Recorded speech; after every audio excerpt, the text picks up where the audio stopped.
week on Jerusalem Dateline, Trump advisors talk peace to Israel and Palestinians, but one U.S. congressman says the idea of a two-state solution may be a thing of the past. Those assumptions are really in doubt, are being questioned. And some of the questions are, what's in the best interest of the people? And a Christian country that's saying no to the European Union's Islamic blackmail. Plus, 120 years since Jewish people decided on a state. All this and more this week on Jerusalem Dateline. Hello and welcome to this edition of Jerusalem Dateline. I'm Julie Stahl, filling in for Chris Mitchell. President Trump is pressing ahead with the Israeli-Palestinian peace process, but visiting U.S. congressmen say the situation on the ground is not what it seems. Israeli Prime Minister Benjamin Netanyahu met with Trump advisors Jared Kushner and Jason Greenblatt in Tel Aviv. We have a lot of things to talk about. How to advance peace, stability, and security in our region, prosperity too. And I think all of them are within our reach. The president is very committed to achieving a solution here that will be able to bring prosperity and peace to all people in this area. While Netanyahu's office described the talks as constructive and substantive, U.S. Congressman Mac Thornberry told CBN News the U.S. may need to rethink the solution. The key fundamental point is that what we have always believed, that there has to be a two-state solution, that Israel can be more secure if it trades off some land, that would become a Palestinian state. Those assumptions are really in doubt, are being questioned. And some of the questions are, what's in the best interest of the people? Protesting Palestinians expressed their displeasure ahead of Kushner's meeting with President Mahmoud Abbas. We are totally unhappy that this American administration has conducted no pressure on Israel to stop settlement activities that are killing any potential for peace. Jewish communities in Judea and Samaria remain one of the thorniest issues in the Israeli-Palestinian dispute. Senator James Lankford told CBN News that worldwide perception of growth in the region is inaccurate. A lot of the growth, just population growth, what some people call settlements, is really just new people born and new houses need to be built. So there's a lot of those new neighborhoods that are coming up, as well as expansion of existing neighborhoods, just to support the population of so many Jews moving from around the world still to Israel, as well as those that are born here, just needing new places. And Lankford says there's more that you don't see in the media. In just a couple of years since I've been in the Samaria area, for instance, there's been a tremendous amount of growth in factories and development. Many of those factories popping up that area have Israelis and Palestinians working together side by side. Thornberry hopes there's change ahead. If we are creative and think outside the box, maybe that there are new possibilities. And that's in everybody's best interest, especially the people who live in Israel and in the West Bank area. Both congressmen made it clear it's ultimately up to the Israelis and Palestinians to make peace, not the U.S. It's enough to make a lot of Westerners jealous.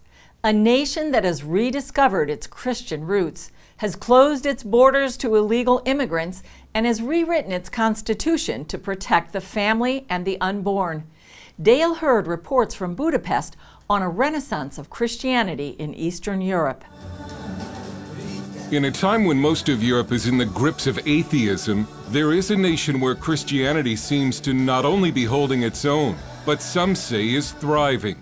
Imagine a government that is unabashedly Christian, that thinks Christian values are worth defending, that wants to protect and even nourish the family. Welcome to Hungary. Hungary's constitution is explicitly Christian. It says that marriage is between one man and one woman, and that life begins at conception. It even includes the phrase, God bless the Hungarians. Hungary's faith church, with 300 branches, is one of the largest Pentecostal churches in Europe, with 70,000 attenders. And the Hungarian government has taken on the role of protecting Christianity. It's even set up an office to help persecuted Christians worldwide. When CBN News brought to the world the story of Sweden's threat to deport Iranian actress Aydin Stranson back to Islamic Iran, only one nation stepped up and offered her asylum: Hungary.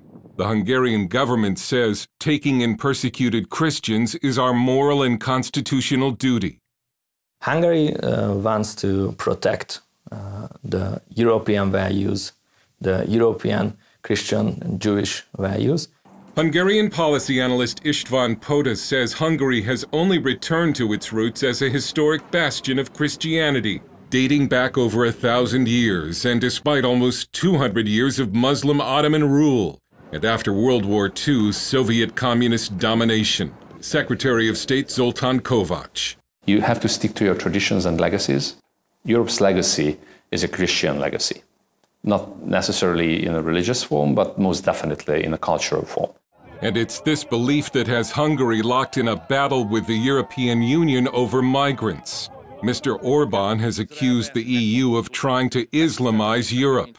And Hungary has infuriated Brussels by building a fence to keep illegal migrants out. The European Union is ticked because Viktor Orbán has told Brussels to essentially take a hike when it comes to open borders. Hungary has seen the terrorism and chaos caused by migration in Western Europe and has said, not here. The European Union has even gone to court to force Hungary, Poland, and the Czech Republic to take in migrants. Mr. Orbán has accused Brussels of blackmail. Securing the borders to stop illegal migration is indeed a solution, and is the only way actually to reinstate law and order at the borders of the European Union, and not the other way around. Kovács says it matters that most of the migrants trying to enter Hungary are Muslim, and he says Western European nations are paying a heavy price by pretending that Islam doesn't matter. We've been living together or living close to Islam for centuries in the past, and we all know about it. So that's why it does matter who is coming and in what manner people are coming. Orbán is often portrayed in the Western media as sort of a version of Vladimir Putin, an undemocratic strongman. In fact, at an EU summit a few years ago, the European Commission president reportedly greeted Orbán with the words, "Hello, dictator." Hungary is certainly not a dictatorship, but Orbán's critics accuse him of corruption and using the instruments of government against his political opponents, including the recent billboard campaign against billionaire George Soros. What we see today in Hungary is the shameless use of public money, of tax money, to formulate pro-government messages. Since 2010, the Hungarian government has been continuously weakening the system of checks and balances in Hungary and weakening democratic institutions. But Orbán, a man who even his critics concede is a skilled politician, doesn't have a serious political rival. He will probably remain in power, meaning Hungary's standoff with the European Union over migrants is likely to escalate. But it also means that Hungary will continue to have a government that thinks Christianity is worth protecting. Dale Hurd, CBN News, Budapest. Coming up, marking a key event that played a major role in the birth of the Jewish state. God says, "And I will take you to the place that I will designate, that I will have marked." He wants you to know that he's got his feet, as it were, on the ground in Jerusalem on the Temple Mount.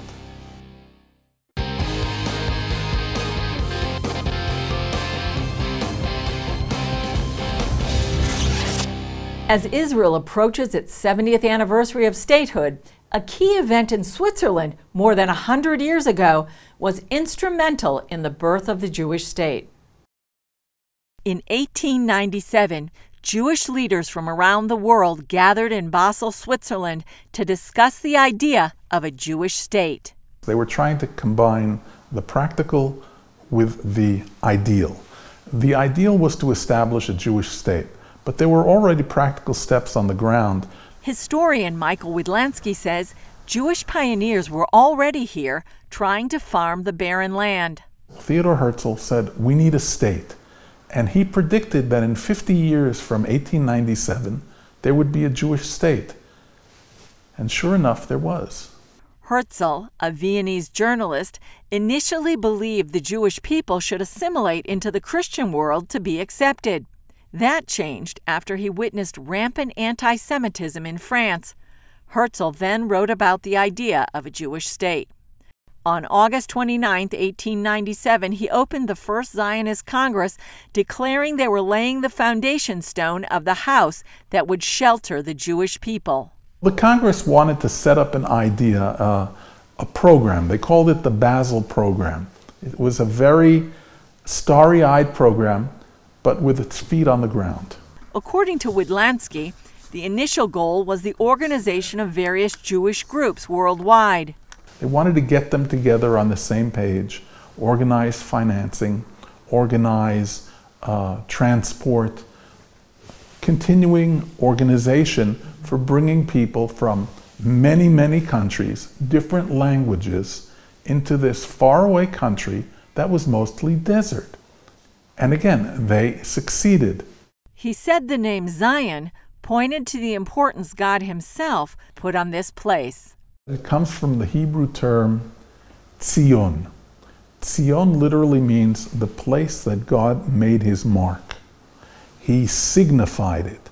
God says, and I will take you to the place that I will designate, that I will have marked, which I will have chosen. That is Zion. That is God's place on earth where he chooses to be recognized. Of course, he's everywhere. But he wants you to know that he's got his feet, as it were, on the ground in Jerusalem on the Temple Mount. And in just 50 years, despite Russian persecution, 2 world wars, and the Holocaust, Israel was reborn. Visitors to Jerusalem often place written prayers in the cracks of the Western Wall. Have you ever wondered what happens when those crevices get too full? Here's the answer. 10 million people visited the Western Wall last year. Many of them tucked prayer requests between the ancient stones. This wall is very famous for Jewish people to come and to pray and to put requests even in writing to God. And this is a tradition for thousands and thousands of years. This is the retaining wall of the plaza of the Second Temple from 2,000 years ago. When King Solomon dedicated the first temple, God said his eyes and heart would always be there. That's why traditionally Jews and those of other faiths put their prayers in the wall. If they can't make the trip, they send their requests via post, email, or even text. So what happens when those cracks get too full? Twice a year, the prayer slips are removed from the old stones. Western Wall Rabbi Shmuel Rabinovich says no one reads the papers because they're notes between man and his creator. Workers collect the notes, bundle them in bags, and later bury them in the cemetery on the Mount of Olives. According to Jewish religious practice, it's forbidden to destroy anything on which the name of God is written. That means these little prayer slips are treated with the same respect as worn or damaged Torah scrolls and prayer books. Up next, a Jewish man who found refuge during World War II in China and in God. And my father told me that the Word of God kept him alive.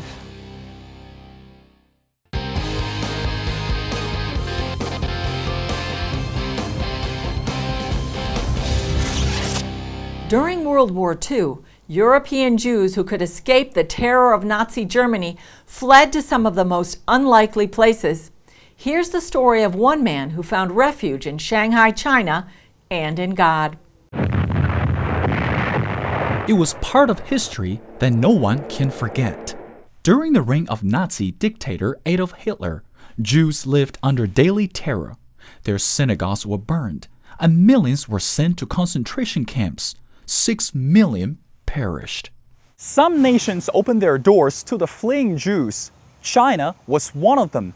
Many Jewish families applied for visas to come to China. All of a sudden, cities like Shanghai became home of the Jewish refugees. Many were relieved that China was a safe place, a country that changed their lives. Elizabeth Linton was born in Austria. She and her husband recently visited Shanghai, China.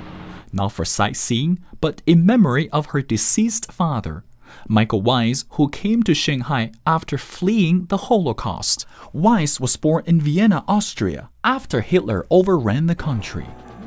As they drew, he realized that he couldn't safely remain in the country. After he came to Shanghai, he was working as an engineer. He had graduated from the university in Vienna. He was about 25 years old at the time. When I hear stories about how the nations, many of the nations, including America, turned away Jewish people seeking refuge, it really is heartbreaking when you think about it. But look at what the Chinese people did. They opened their arms to a persecuted people. Some came without visas, some came without passports, without proper documentation. And soon after, he met the Stearns family, Theodore and Carol Stearns. They had 4 children, and they introduced him to Watchman Nee in the church in Shanghai. Watchman Nee was a church leader and Christian teacher who worked in China at the time. Exposed to many Chinese Christians, Weiss was deeply touched by their help and love for him.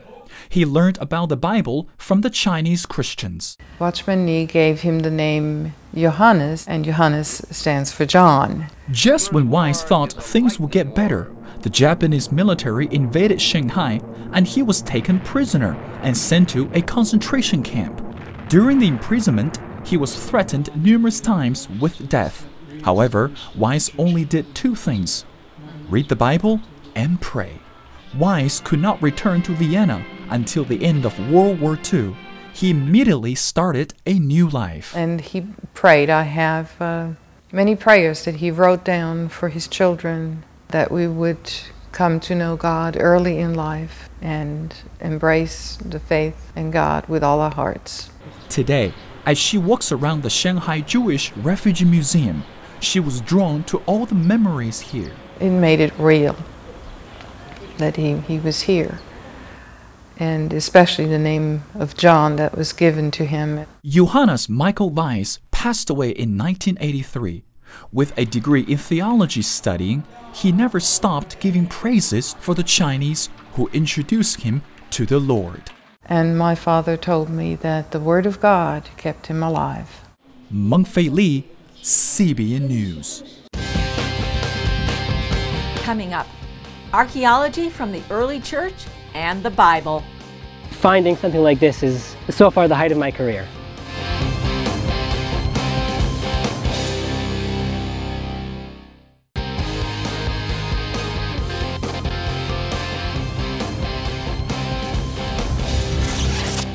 The discovery of a mosaic floor near the Damascus Gate of Jerusalem's Old City is being hailed as an archaeological miracle.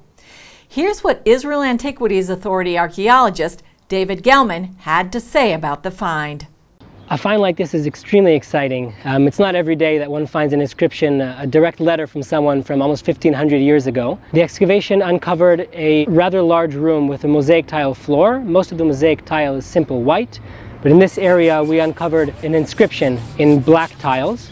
The inscription is in Greek, 6 rows of words. The inscription describes the dating under Justinian, the emperor of the Byzantine Empire in the middle of the 6th century AD, and mentions the name of the man who was in charge of the project of building this building, maybe a monastery or a church.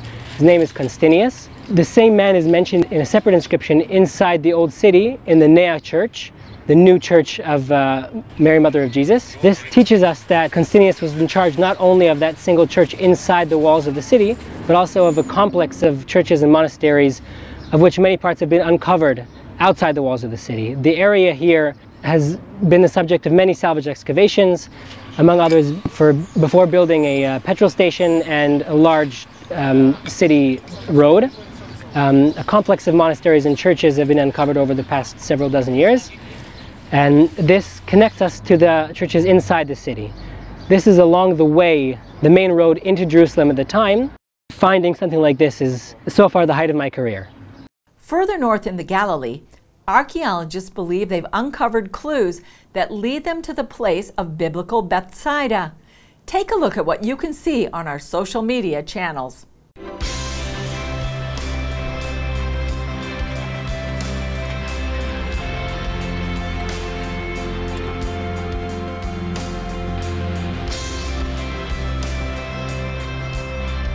We are on the northern shore of the Kinneret Lake, Sea of Galilee. a site called in Hebrew Beit Habek.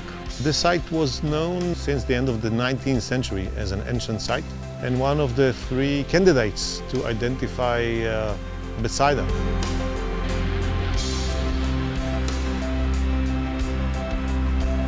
And a bathhouse is something that leads us to the understanding that we are within some kind of a city.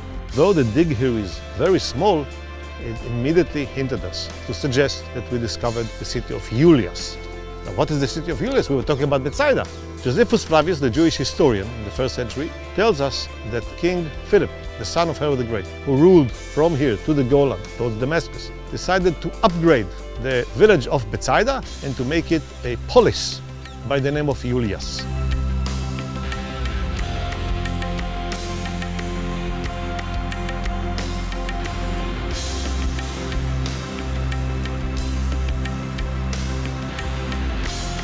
There is a document from a visitor from the end of the 7th century AD, a Christian pilgrim, who says that after he left Capernaum, he arrived to Bethsaida, and there is a church for the apostles Peter and Andrew. So for the Christians in the 6th, 7th, 8th century, it was still called Bethsaida.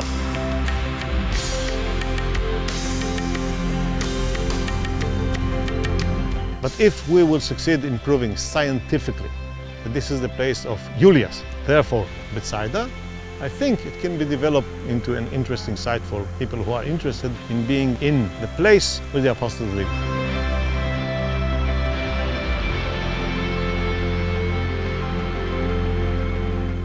That's all for this edition, and that wraps up our 6th season of Jerusalem Dateline. Thanks for joining us. Remember, you can follow us on Facebook, Twitter, and Instagram. And remember, the God who watches over Israel, and you and me, neither slumbers nor sleeps. I'm Julie Stahl. We'll see you next time as we open our 7th season of amazing news and features on Jerusalem Dateline.